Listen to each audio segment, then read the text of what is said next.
morning, friends. Today we are going to learn past continuous tense.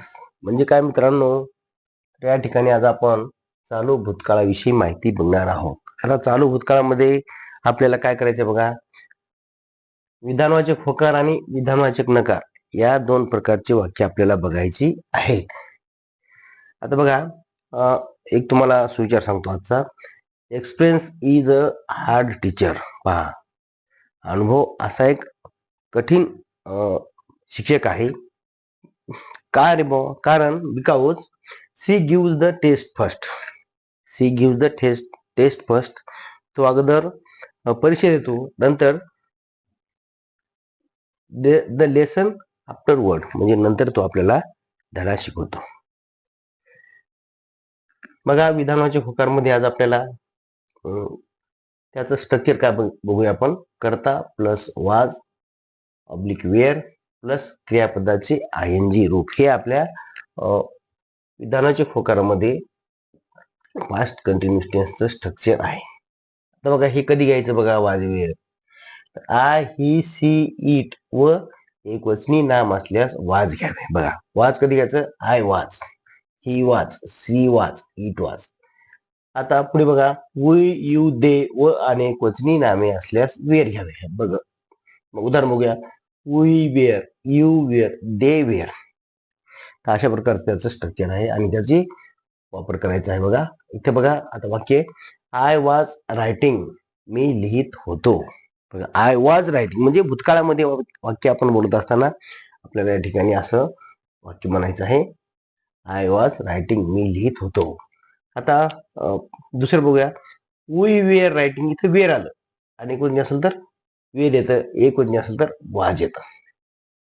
We were writing, आम्ही लिहित होतो. तिसरं बघा, यू वेअर रायटिंग, तू लिहित होतास किंवा तुम्ही लिहित होता. चौथं वाक्य, ही वॉज रायटिंग, ही म्हणजे तो लिहित होता. ही वॉज रायटिंग, तो लिहित होता. पाचवं बघा, सी वॉज रायटिंग. आता मुलगी असेल तर आपण काय म्हणतो? She was writing. आता बघा, पुढचं बघूया आपण. इट वॉज रायटिंग, ते लिहित होते. इट वॉज रायटिंग, ते लिहित होते. दे वेअर रायटिंग, ते लिहित होते किंवा त्या लिहित होत्या किंवा ती लिहित होती. आता उदाहरण बघूया त्याचं आपण, की I was writing a letter, मी पत्र लिहित होतो. बघा, त्याचं उदाहरण काय बघितलं आपण? I was writing a letter, मी पत्र लिहित होतो. आता विधानवाचक नकारामध्ये आपल्याला त्याचं स्ट्रक्चर बघायचं आहे. काय बघा, कर्ता plus was oblique were plus not plus क्रियापदाचे आयएनजी रूप. आता बघा मित्रांनो, या ठिकाणी सुद्धा आपल्याला वाज वेअर घ्यायचं आहे, परंतु या ठिकाणी फक्त आपल्याला नॉट घ्यायचं आहे. काय घ्यायचं आहे? नॉट.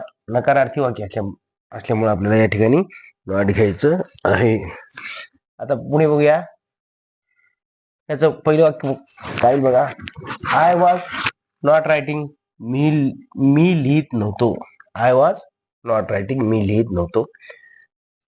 पुढचं वाक्य बघूया, वी वेअर नॉट रायटिंग, इथे वेअर आलं, अनेक वचने असल्यामुळं वेअर आलंय. वी वेअर नॉट रायटिंग, आम्ही लिहित नव्हतो. यू वेअर नॉट रायटिंग, तू लिहित नव्हतास किंवा तुम्ही लिहित नव्हता. आता ही वॉज नॉट रायटिंग, तो लिहित नव्हता. ही म्हणजे तो. पुढचं बघूया, सी वॉज नॉट रायटिंग, ती लिहित नव्हती. इट वॉज नॉट रायटिंग, ते लिहित नव्हते. इट म्हणजे ते.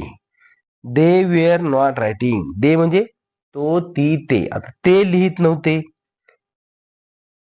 किंवा त्या लिहित नव्हत्या किंवा ती लिहित नव्हती. त्याचे उदाहरण बघूया. I was not writing a letter, मी पत्र लिहित नव्हतो.